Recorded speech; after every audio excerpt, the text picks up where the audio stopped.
From the Rhodes Centre for International Finance and Economics at Brown University, this is the Rhodes Centre podcast. I'm the director of the centre and your host, Mark Blythe. You've probably noticed in the last few years that incumbent political parties haven't been doing great in elections around the world. First COVID and then inflation pummeled these incumbent vote shares everywhere. But all of that has to be seen against a broader backdrop of the rise of populism since around 2015. You might not remember this, but initially there was as much left populism as there was right populism, with Bernie Sanders in the US, Corbyn in the UK, and Podemos in Spain. But lately only one flavour of populism seems to be gaining momentum, that of the right. These forces seem to be on the march, having won power in the US and Italy, while growing in strength in the UK and Germany. Meanwhile, incumbent left and centre parties, at least until very recently in Canada and Australia, seem to be in retreat. So in this episode, I wanted to explore something very specific. Why the left keeps on losing. To do that, I spoke with two experts, Bjorn Bremer and Paul Pearson. Bjorn Bremer is a political scientist at Central European University, and this year he is a JFK Memorial Fellow at the Minda de Grunsberg Center for European Studies at Harvard University. Paul Pearson is a prolific author, great observer of American politics, and a professor of political science at UC Berkeley. Later in the episode, you'll hear from Paul Pearson, who in some ways challenges the very premise of my argument. But first, Bjorn Bremer. Bremer's new book is called Austerity from the Left, Social Democratic Parties in the Shadow of the Great Recession. And as you can imagine, based on the title alone, this instantly caught my eye. One note before we begin. Both of these conversations were recorded earlier in the semester, which means President Trump has certainly shaken things up a bit since then. That said, I think these guests' core analyses are just as relevant as ever. To start, here's my conversation with Bjorn Bremer.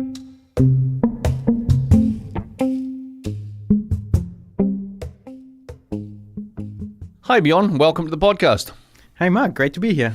So I dragged you into this one because you've written this very interesting book which speaks exactly to the theme of this podcast, which is why the left keep getting beaten.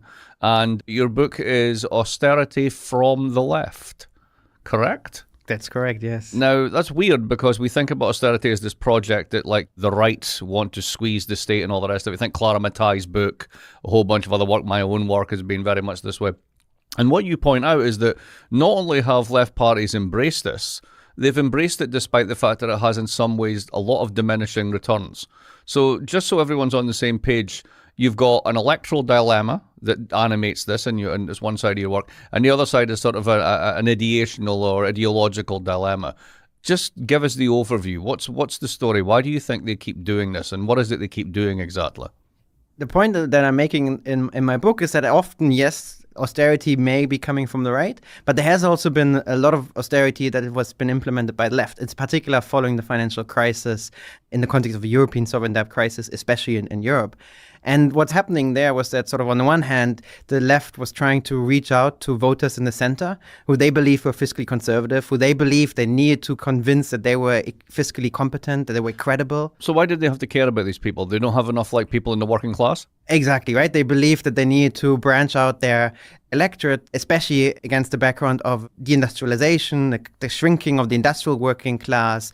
And they did it successfully for a while in the 1990s and early 2000s. They reached out to these voters, believing that they would be able to build a coalition of the working class and the higher educated middle classes in favor of a left-wing project, right? And that's sort of the electoral problem, was that essentially you need to convince these voters to vote for you while still bringing together sort of an electoral left-wing program.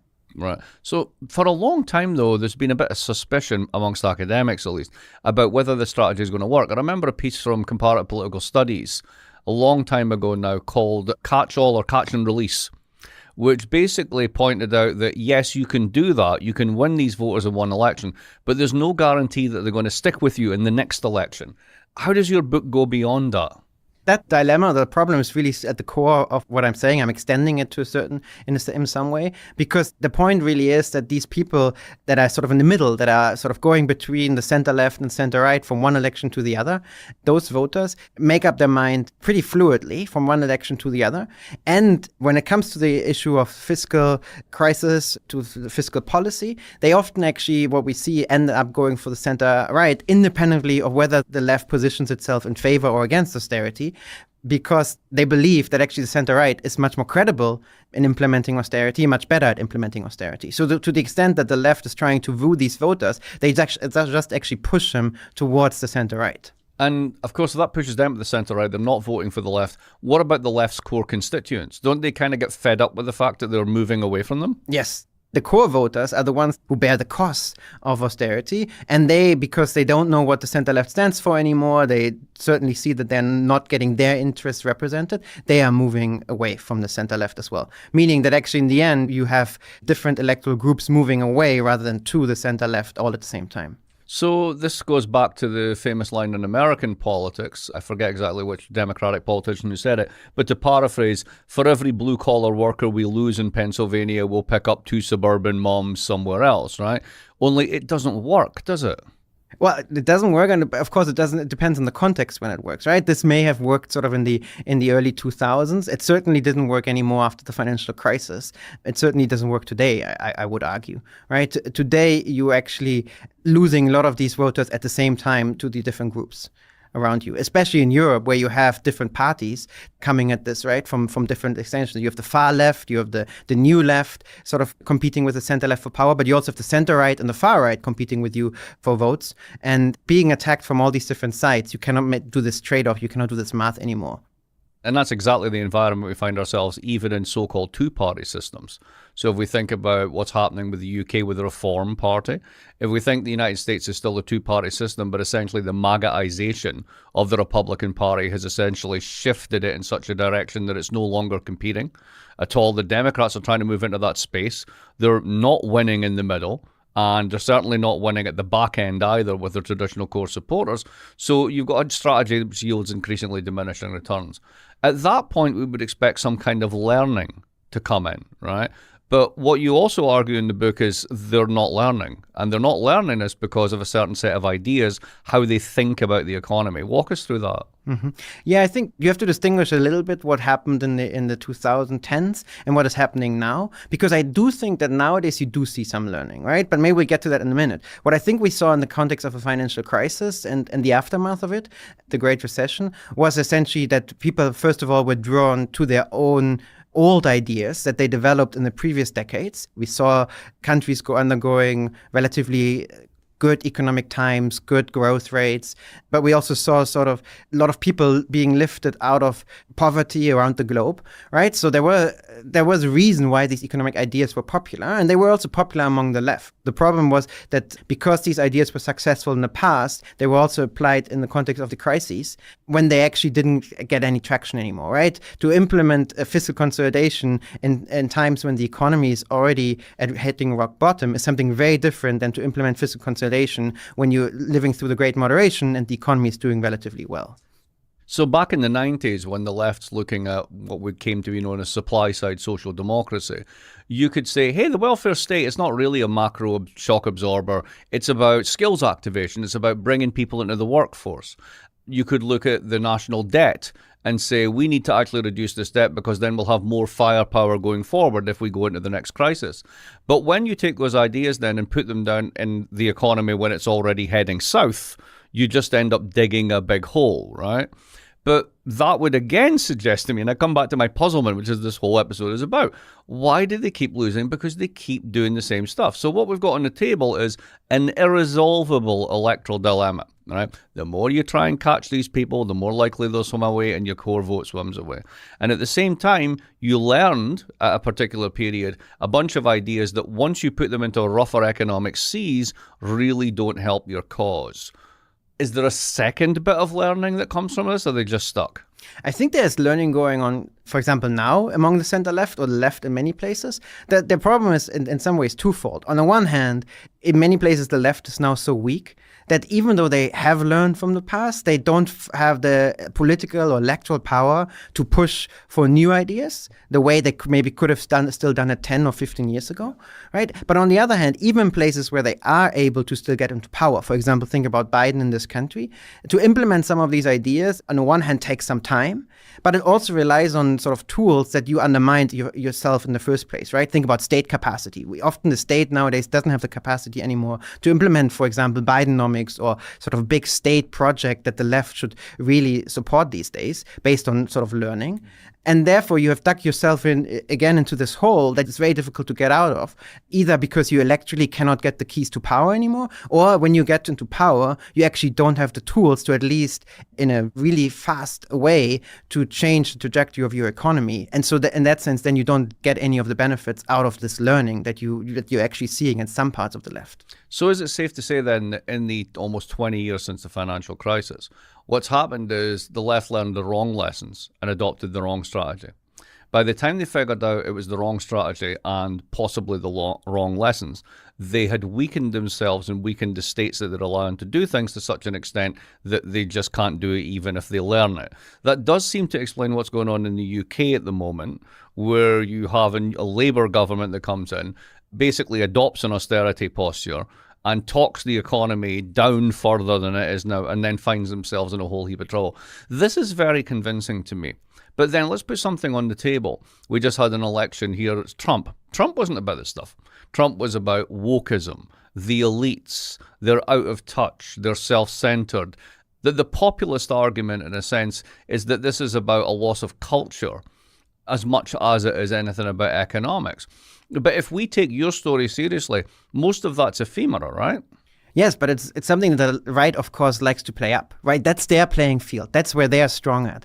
The left's problem is that they don't have a way to counter this. They don't have their own convincing narratives on these issues. But maybe even more so is that they are not able to bring it back to the economics, because for a long time, they've sort of under-delivered, or they actually don't have their own narratives on the economy to tell to voters, this is what you're going to get if you're going to vote for us, right? It's very much a problem that the left, at least in the eyes of many of the voters, doesn't stand for anything really anymore, right? There's this idea of the brand that parties have, and the brand of these parties, of the center-left parties in many places, has just so been diluted over time that the left doesn't manage to make an election or the campaign anymore about the economy, but it then often gives in to the right when the right is trying to drive the narrative about, for example, cultural issues, about immigration, about many of the topics that the right is much better at than the left, at least at the moment. So this isn't an alternative explanation. What you're actually saying is the two of them are complementary, insofar as the left get themselves stuck in this hole.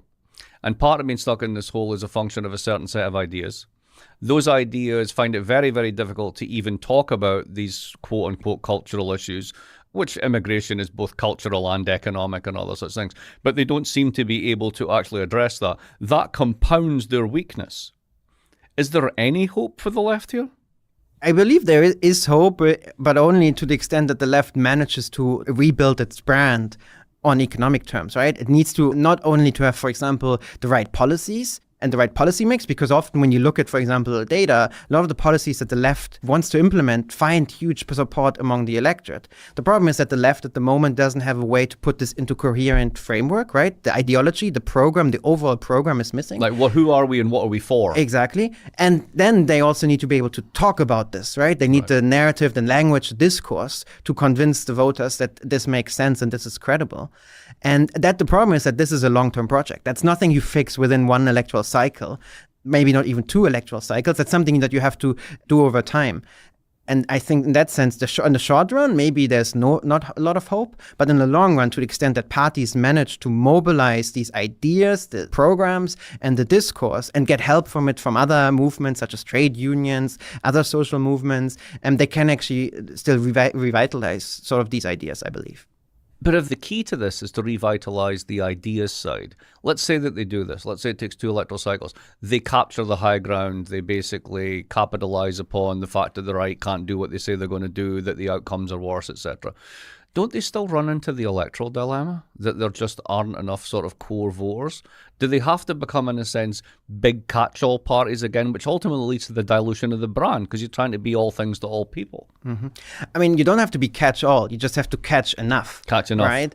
And I think there's evidence that you can be catch enough because there's a lot of voters, I mean, among the educated, among the higher upper middle classes, that are actually very sympathetic towards the left and the left's economic program and the economic framework, right? And especially if you combine that with questions about climate change, which touch about a huge amount of distributive issues, but also if you combine this with question of access, who gets access to welfare state, who doesn't get access to it, you can actually, I think, build an electoral coalition that is enough to get into power again, right? Because people like, for example, public sector workers, people like the social cultural professionals, they do have left-wing economic positions. You just need to be able to combine those voters with those maybe, for example, working class voters who have slightly different views on the culture but agree on the economic issues. Right? And in that sense, it's really a strategy where you emphasize the economy again and manage to downplay sort of cultural issues. I can imagine that working to a certain extent, or at least being possible in Europe. I'm thinking now in a fully Trumpian US, where there aren't that many public sector workers, where unions are weak, where the working class is not just culturally divided on this, they actually have quite orthogonal preferences on redistribution in many cases. As I like to remind people on my side of the fence, being conservative is not a brain disease. It's just a set of preferences that 1/3 of every population tend to have. And I just don't know if in that soil you can grow that rose anymore, or whether it really has changed that much. It's easy to see where you're coming from, this pessimistic view. But I mean, sort of the optimist in me is now living in the US for a year. You do see that, like, even the places like the suburbs where we always think that people are hoarding privilege, in those places, there are also issues that you can actually campaign on as a left-wing Democratic Party. I mean, think about the housing crisis. Think about the cost of childcare. Think about the cost of private medicine, right? There's a lot of impacts sort of that are related to the cost of living crisis, a lot of elements where I think you can mobilize a lot of the sort of educated elite and mobilize them alongside the working class in a way that probably even in the United States, you can still build majorities, right? Majorities for the left-wing platform. Let's leave it on an optimistic note. Thank you very much. Thank you, Mark. Great to be here. Well, there you go then. A rare optimistic note for those on the left. I'll let our lefty listeners savour it for a moment. Okay, we're back. While Bjorn Bremer outlines potential ways the left could become a winning movement, it's hardly a given. And there are a few issues we didn't touch on that complicate the left's problems even further. But there's also reason to think that the left may not be in as much trouble as headline election results and liberal hand-wringing suggest. Even in the United States, as my next guest put it, Democrats actually did a lot better in the election than they had any right to expect, given what was going on cross-nationally. That's Paul Pearson. As I mentioned earlier, Pearson is a political scientist at UC Berkeley and an expert on US politics. And he helped me to see this whole conundrum for the American left in a new way. Here's our conversation.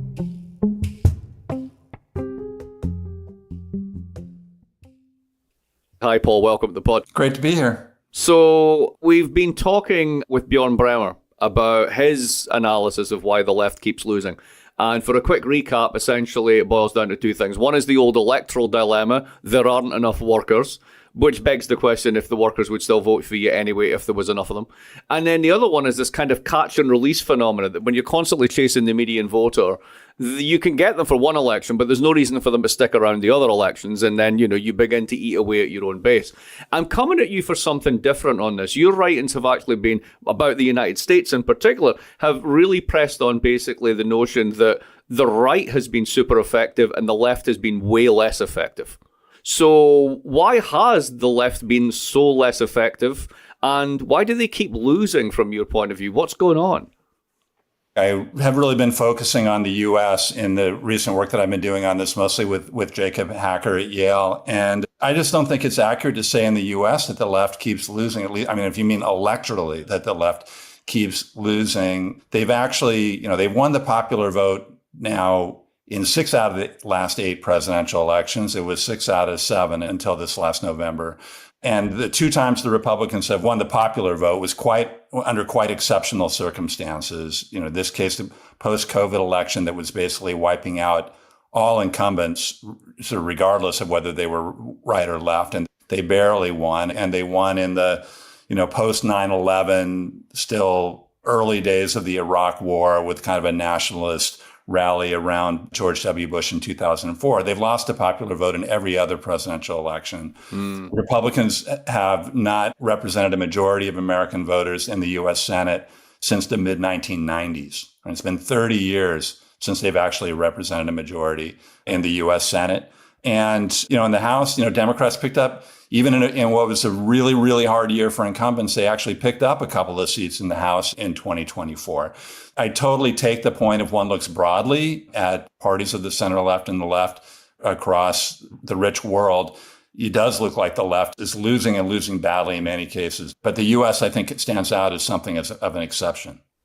It's good to hear that in the sense that maybe it's just the shock of the last election in the United States, but there is this pervasive narrative that here we go again, they're losing again. But as you point out, empirically, the exception is the other side actually win.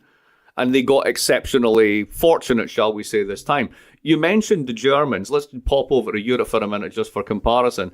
The SPD are down to 15% of the vote. And you've got the Labour Party back in with a huge majority despite getting 2 million less votes than the last time they lost, which is really weird. So the narrative is that they're definitely on the skids. The right is on the rise. Is it more mixed there still as well? Do you think there's actually a kind of more mixed narrative there, or is it really that's going wrong?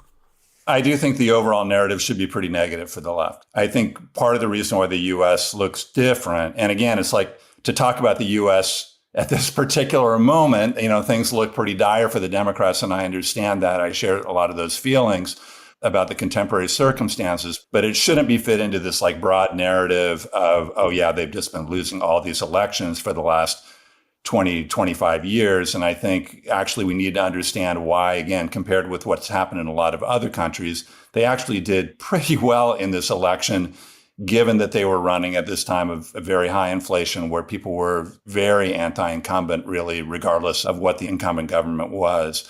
I think a big difference here is the fact that the U.S. has a solid two-party system, right? And so if you're a center-left party in, virtually every other country, you have a bunch of places to go.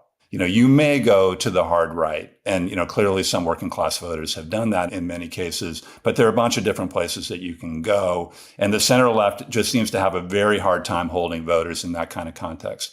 But in the U.S., unless you're going to just not vote, which of course a lot of people choose to do, and the turnout for Democrats, I think a bunch of Biden voters did stay home in 2024, and that was important. But basically, the main choice that you have is to vote for the other party, the other major party. And it's the case for some demographics, which I think we're going to want to get into, like white working class voters. It's true that Republicans have gained at the expense of Democrats. But I think it's hard to make the case that they've done that across the board over a significant run of elections. So let's go there. Let's go to the white working classes.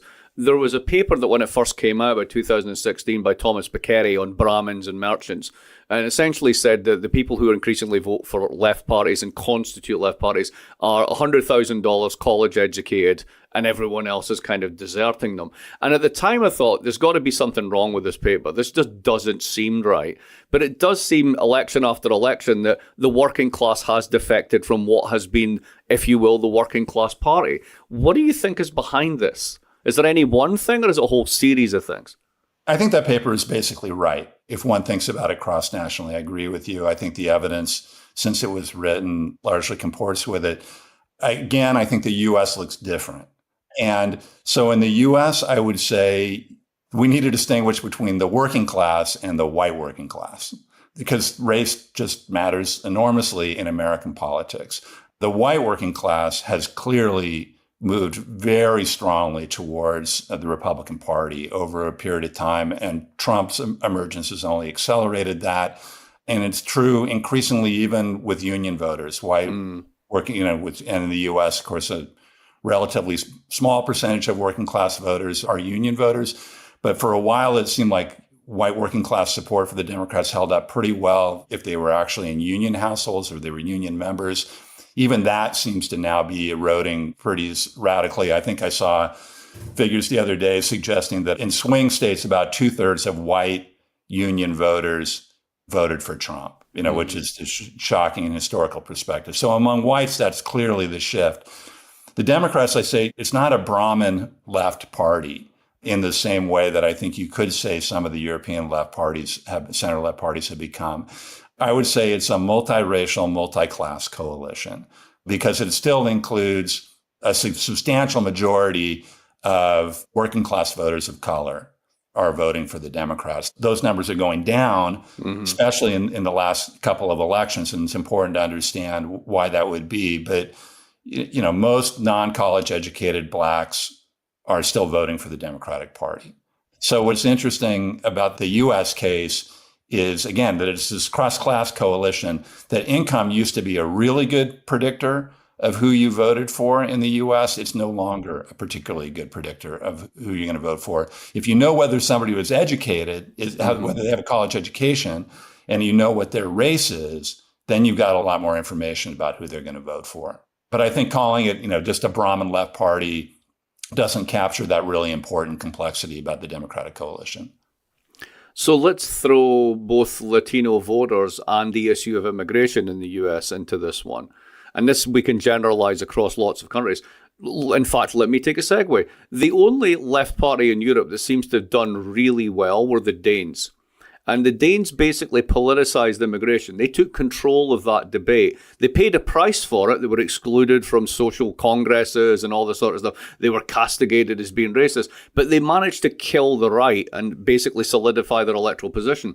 Why is it, do you think, the other left, center-left parties have such a hard time, in a sense, responding to those predominantly working-class voices that say immigration is something we want to talk about? And the response of the parties, and many times, is, no, you're not allowed to talk about that. So I'll stick to the American case, but maybe Sure. It actually fits well with the cross-national story. I just don't know enough.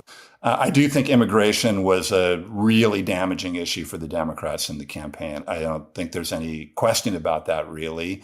And I think there were a couple of things going on. One is that the public opinion just turned much more anti-immigration in the U.S. between 2020 and 2024. The change is really quite striking. I think it goes something like the percentage of people saying that they'd like to see immigration go down, right? Not stay the same or go up, but go down, which was about 28% at the end of Trump's first term in office in 2020. And now it's 55%. Yeah. Or the 2024 election was 55%, which is really an astonishing shift, right?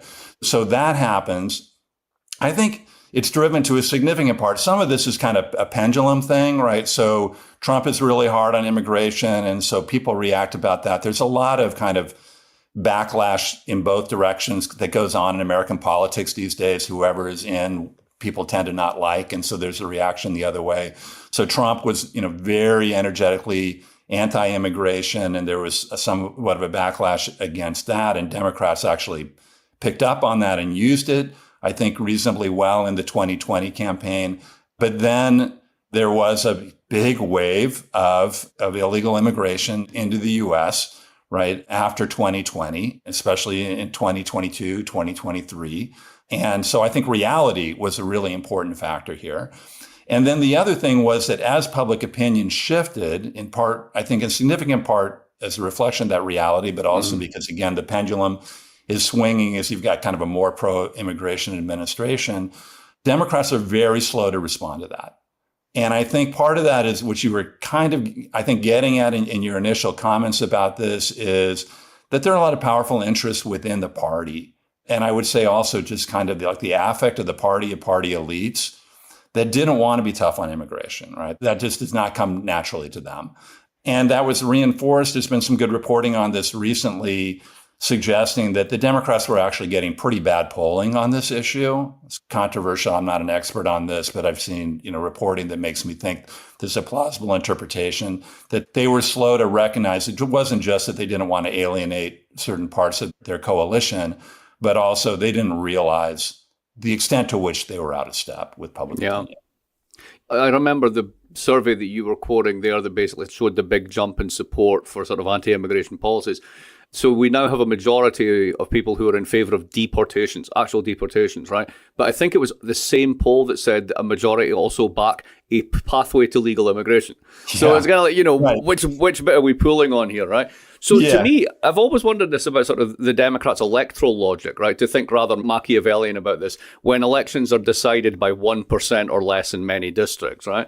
So was it kind of banking on that sort of 2000s logic that there's an inevitability to a Democratic majority, that immigrants tend to be Democrat, etc., which seems to not be the case, particularly with male Latinos, right?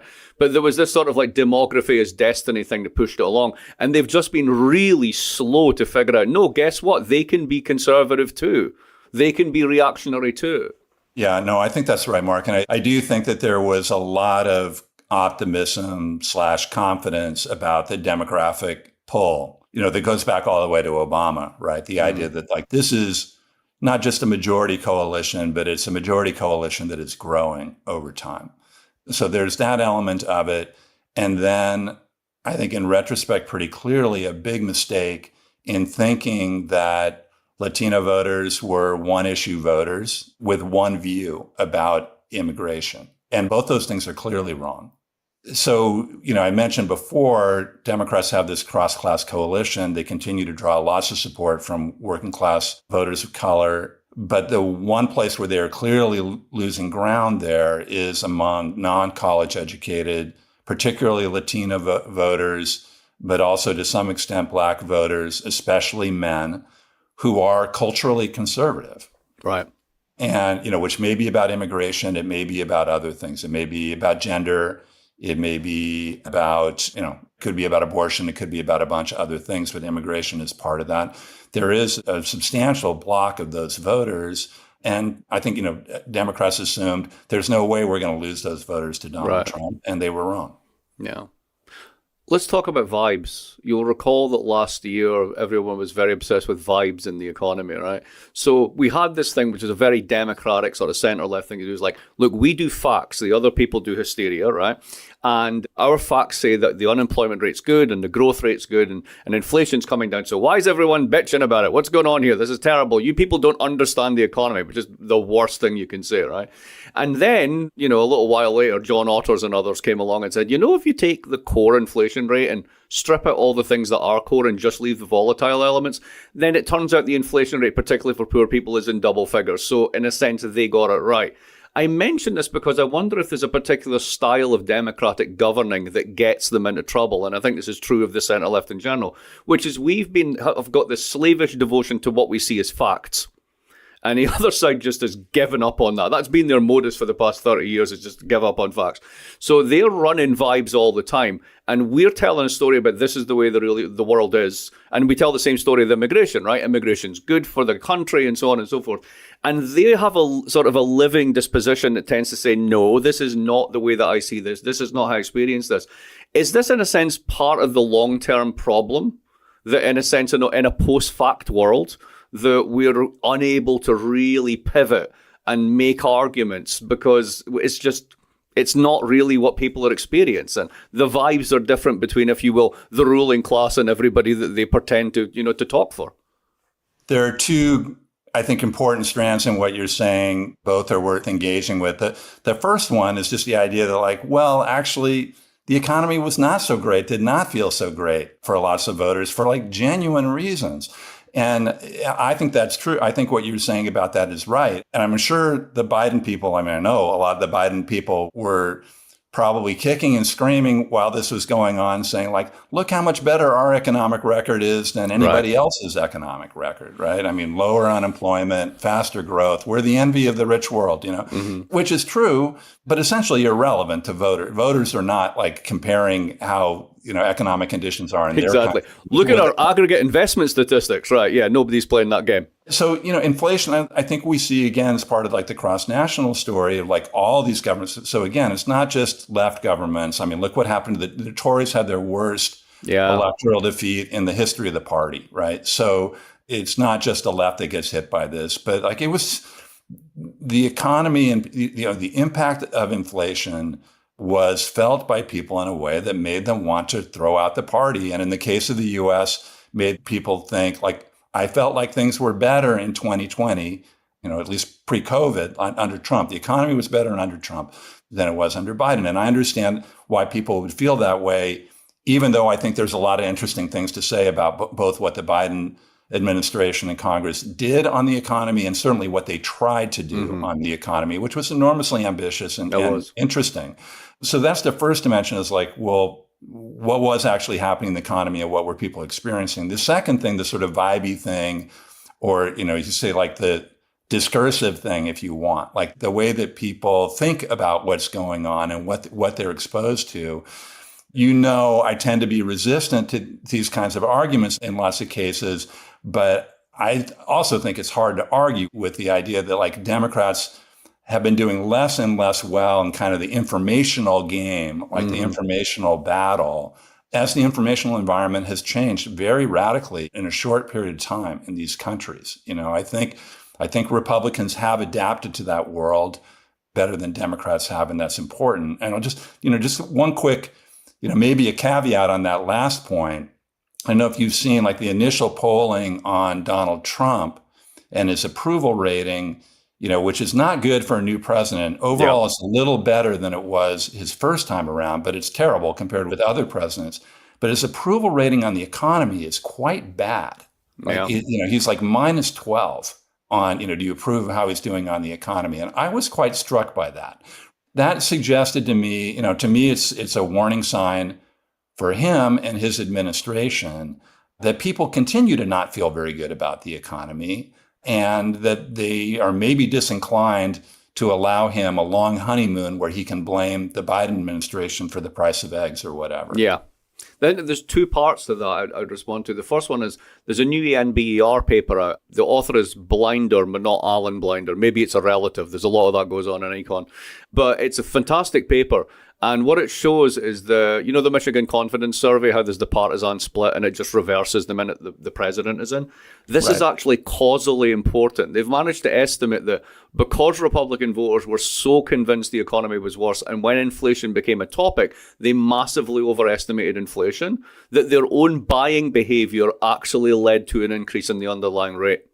Right, so they literally, to use the sociological parlance, they performed inflation into existence, which is just crazy, right? But it's a really good paper on this one. The second one is, I've been more sympathetic to these types of arguments, but as I get older and more cynical, I just basically go, where are the interest in this stuff? So I want to push in that direction now. There's a wonderful study that came out. I don't know if you've seen it. I did a book years ago called The Great Transformation. I just thought this was funny because they called their study The Great Transfer Nation. What it shows is that in 1990, 9% of households at a zip code level were dependent for 25% or more of their income on government transfers, right? So Medicare, Social Security, etc., right? And it was broadly geographically distributed. Now it's 54% of those zip codes, and the vast majority are in Republican areas. So if you're going to take a chainsaw to government, that's where the blood's going to come from. Now, here's a kind of classic ideas versus interest story, right? Do the sort of like the ideational or ideological sort of ties that bring people to this coalition of MAGA de-weight how much that's going to hurt?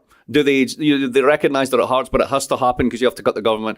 Or they recognize, but it's really Joe Biden's fault, right? Do they still manage to play those games? Or is it really a case of, no, there are actually real interests and these voters are going to come and get you eventually if you try this? How do you think that's going to play out? Well, I think that is the $64 billion question about what's going to happen over the next 2 years. They are going to do things that are extremely unpopular. The House Republicans just passed a budget resolution. We'll see if they can actually pass an actual budget. But if they do, it's going to be full of massive cuts, especially to Medicaid, that are going to put enormous fiscal pressure on the states and are going to take away health insurance from, depending on how they do it, but I don't know, 10, 15 million people, something like that. And the majority of those people are going to be in households that voted for Donald Trump, probably. So like you say, it's those areas of the country that have become, there has been an expansion of kind of the American welfare state, particularly on healthcare, for voters in the bottom half of the income distribution, right? A lot of that was done through the Affordable Care Act, but big expansions of Medicaid as well. And they're going to undo a lot of that. They're going to try to undo a lot of that.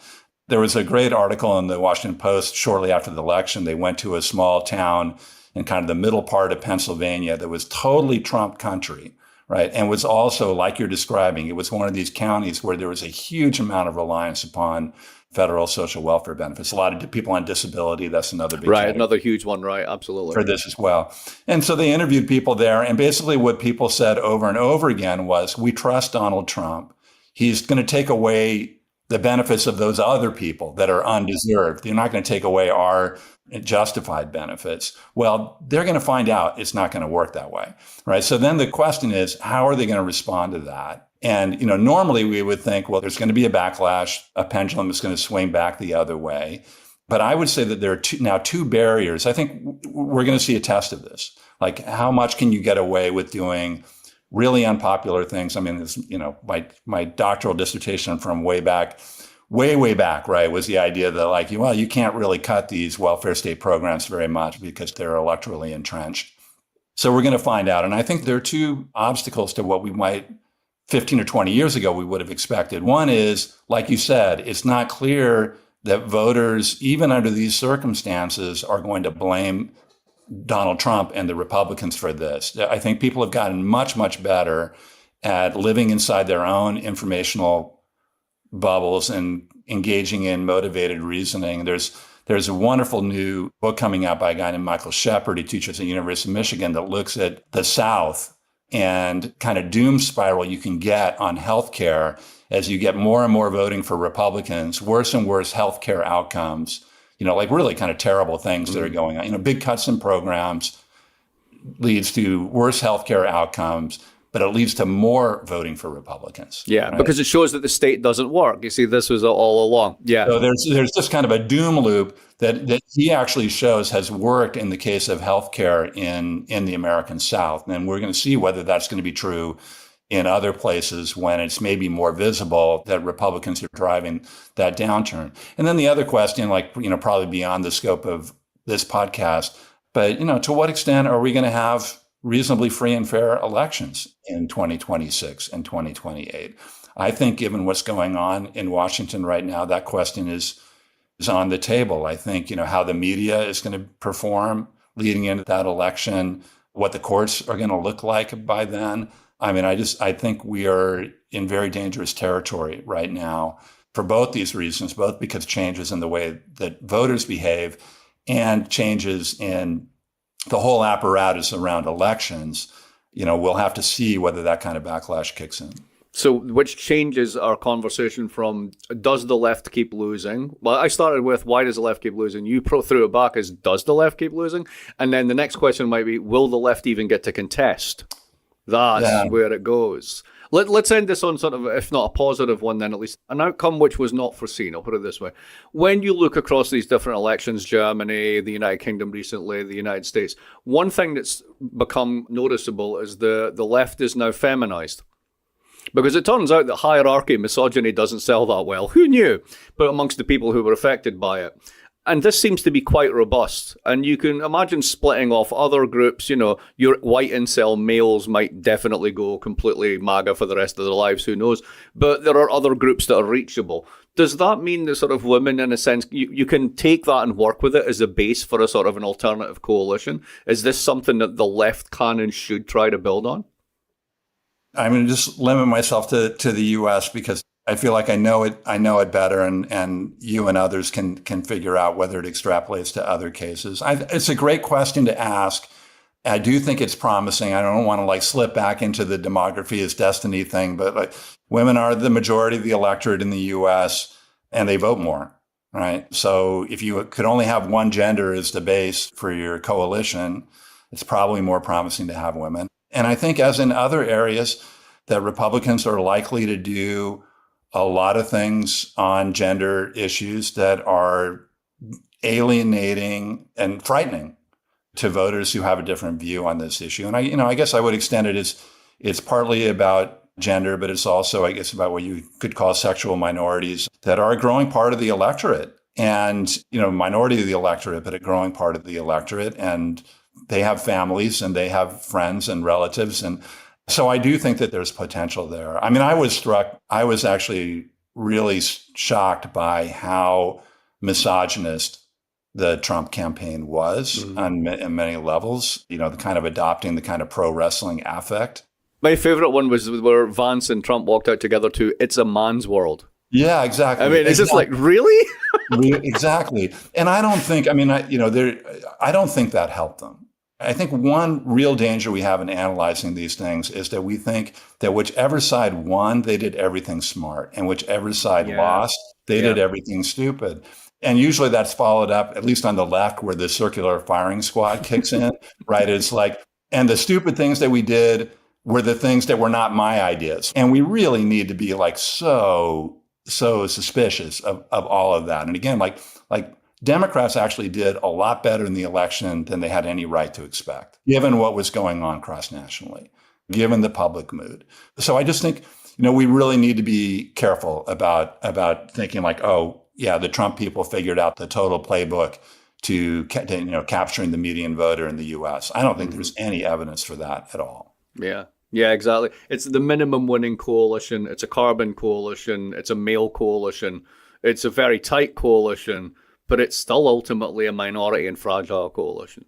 Yep. And we'll have to see how that breaks or does not under what we've been talking about. Paul, it's been great to chat to you as ever. I really appreciate that. You've changed the conversation. I started off going like, okay, they're screwed. This is it. Let's figure out why. And actually you're like, nah, it's not. They're not that screwed, particularly in the US, which is the one that is held up as the complete failure. But as you say, no, look at it cross-nationally. It's not quite that clear cut. I'm rarely accused of bringing optimism, so I really appreciate that, Mark. Well, remember, you are talking to a Scotsman, so your existence is optimistic. Thank you very much. Thanks for having me. All right. Bye-bye.